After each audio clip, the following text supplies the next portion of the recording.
Bonjour les enfants! J'espère que vous êtes installés confortablement, prêts à écouter l'histoire incroyable de Chloé et Super Bear. Mission Terre propre. Cette histoire est une des nombreuses histoires créées par Créapolia. Visitez notre site web ou notre chaîne YouTube pour découvrir plein d'autres aventures à écouter. Si tu aimes cette histoire et que tu es sur YouTube, appuie sur le pouce en l'air et abonne-toi à la chaîne. Ça nous aide beaucoup à créer de nouvelles épopées.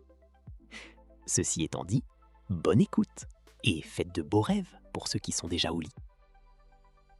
Il était une fois une petite fille aux lunettes rondes qui s'appelait Chloé.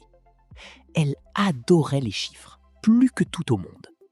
Pour elle, compter les étoiles ou mesurer la hauteur des arbres, c'était un vrai jeu d'enfant. Un beau matin, alors qu'elle comptait les pâquerettes du jardin, un grondement fit trembler le sol sous ses pieds et une traînée de lumière dorée traversa le ciel. Une fusée, étincelante comme un diamant, se posa juste devant elle, dans un nuage de vapeur qui sentait la barbe à papa. Chloé sursauta et courut se cacher derrière un gros buisson de roses. Son cœur battait très, très fort. La porte de la fusée s'ouvrit et là, un drôle de personnage sortit de l'engin spécial. Mais quelle surprise! C'était un ours. Mais pas n'importe quel ours, un ours tout bleu, avec une fourrure qui avait l'air douce comme un doudou. Et ce qui était encore plus bizarre, c'est qu'il n'avait pas de nez. À la place, une petite antenne magique se dressait sur le dessus de sa tête et elle clignotait en bleu. L'ours regarda autour de lui et renifla l'air avec son antenne, puisqu'il n'avait pas de nez. « Bonjour, y a quelqu'un ?» lança-t-il d'une voix douce. Chloé, cachée derrière son buisson, ne bougea pas d'un poil. « C'est quoi ce truc? Un ours bleu qui parle ?» chuchota-t-elle, les yeux ronds derrière ses lunettes. L'antenne de l'ours clignota. Il l'avait repérée. « N'aie pas peur, je m'appelle Super Bear et je viens de la planète Oursia. »« La planète quoi ?» demanda Chloé, toujours cachée derrière ses roses. « Oursia, la planète des ours nettoyeurs. Chez nous, quand il y a des déchets, on les mange et notre cœur magique les transforme en fleurs. »« Votre cœur magique ?» Chloé sortit un tout petit peu la tête du buisson. « Pas vraiment, on appelle ça le moteur à bisous. Il bat au rythme des câlins et c'est grâce à lui que les déchets deviennent des fleurs géantes sur Oursia. »« Et pourquoi tu es venu ici, toi ?» demanda Chloé en plissant les yeux. « Eh bien, mon antenne a capté un signal de détresse. Ton quartier est couvert de pollution. Sur Oursia, c'est mon travail de nettoyer. Alors, me voilà. » Chloé ajusta ses lunettes et l'observa attentivement. Il avait un air très curieux, mais gentil quand même. « D'accord, mais si tu fais un seul truc bizarre, je bidouillerai ta fusée pour qu'à la place de te transporter dans l'espace, elle ne puisse plus que faire chauffer des saucisses et du chocolat chaud, » prévint-elle en croisant les bras. Super Bear éclata de rire. « Marché conclu !» Chloé sourit. Et c'est comme ça qu'elle devint amie avec le premier ours de l'espace à poser les pattes sur Terre. « Tu as raison de venir ici, Super Bear. Regarde comme tout est devenu triste ici. Quand j'étais plus petite, il y avait des fleurs partout, des poubelles ordonnées et même des oiseaux qui chantaient. Maintenant, c'est la cata. Les arbres n'ont plus de feuilles et l'air sent le vieux carton mouillé, » dit Chloé en montrant le quartier. Super Bear sentit que Chloé était triste. Il bomba le torse et dit « Ne t'inquiète pas, Chloé. Sur Oursia, j'ai nettoyé des quartiers 3 fois plus grands et sales. Je vais croquer tout ça et mon moteur à bisous transformera ces déchets en fleurs géantes. » Il aperçut aussitôt une pile de sacs poubelles. « Miam, un buffet gratuit !» s'écria-t-il joyeusement. Dans le sac, il attrapa une bouteille en plastique vide et la mâcha bruyamment. Il l'avala tout rond d'un seul coup. Mais soudain, ses yeux devinrent tout ronds. Son antenne se mit à clignoter en rouge vif. « Oh là là, mon ventre !» gémit Super Bear en se tenant l'estomac. Sa belle fourrure bleue devint toute verte, son ventre faisait un bruit de machine rouillée et on pouvait sentir le brûler autour de lui. « Vite, il faut agir !» s'alarma Chloé. Elle sortit son cahier à carreaux et son petit thermomètre. « Ne bouge pas, Super Bear, je vais te mesurer. Ça va piquer? Demanda l'ours d'une toute petite voix. Mais non, c'est juste un thermomètre. 39,8, c'est une catastrophe. Quelque chose a bloqué ton moteur à bisous, dit Chloé. Mon moteur à bisous? S'écria Super Bear, les yeux pleins de larmes. Mais je comprends pas. Sur Oursia, je mange les déchets tous les jours et ça me fait rien. C'est que tu as mangé du plastique, Super Bear. Ça n'existe peut-être pas sur ta planète et ton moteur ne sait pas quoi en faire. Le plastique, c'est une invention de zinzin, gémit l'ours. Sans son moteur à bisous, Super Bear ne pouvait plus faire de câlins. Et pour un ours, c'était très grave. Il me faut des câlins, vite Chloé, c'est le seul remède, supplia Super Bear.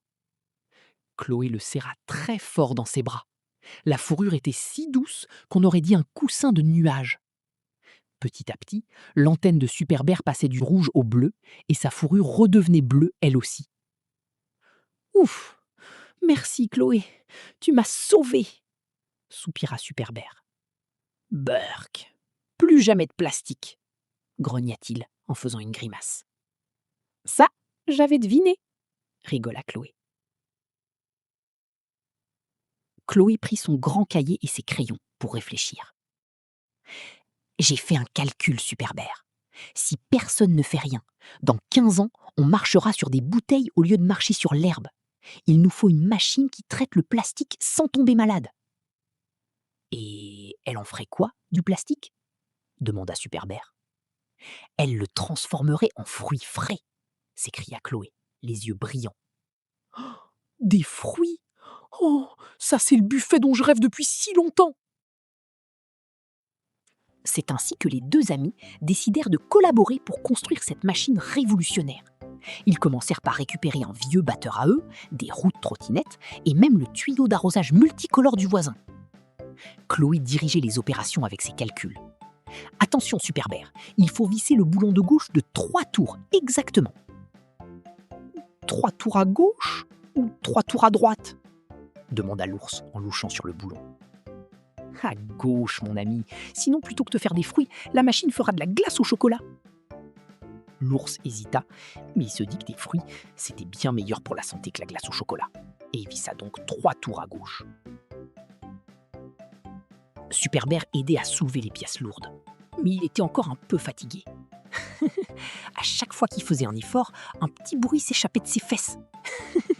L'odeur de fromage et de fraises était si drôle que Chloé en tombait presque de rire. Burk, Super Bear, ça sent horrible. C'est mon moteur à bisous qui chauffe, répondait l'ours en faisant un énorme prout. Si tes muscles marchaient aussi bien que ta machine à prout, on aurait déjà fini, s'esclaffait Chloé. Enfin, la machine était prête et les deux amis la nommèrent le Super Aspi Transformer 200. Le Super Aspi Transformer 200 avait des boutons clignotants de toutes les couleurs. C'est l'heure du grand test, annonça Chloé. J'ai un peu peur, chuchota Super Bear. Fais-moi confiance, mes calculs sont parfaits. Chloé approcha une vieille boîte de yaourt. La machine toussa, crachota un nuage de fumée grise, et rien ne se passa. Oh non, soupira Chloé, toute déçue. Tes calculs parfaits, hein? Taquina Super Bear, un peu inquiet quand même. Mais l'antenne de Super Bear se mit à clignoter en jaune. Elle tournoyait comme une girouette. Chloé, mon antenne détecte un truc bizarre. Le courant passe mal quelque part.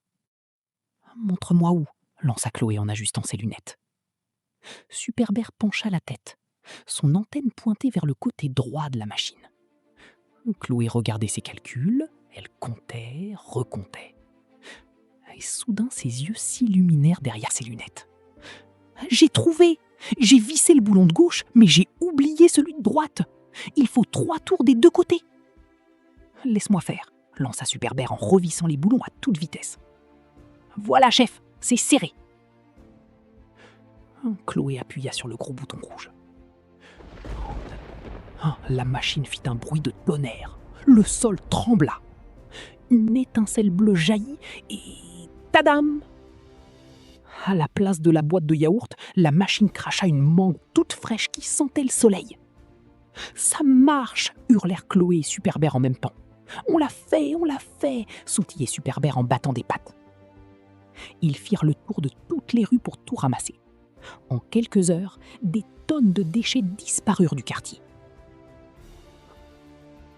Le lendemain matin, un vrai miracle se produisit. Partout dans le quartier, des fleurs géantes s'ouvrirent.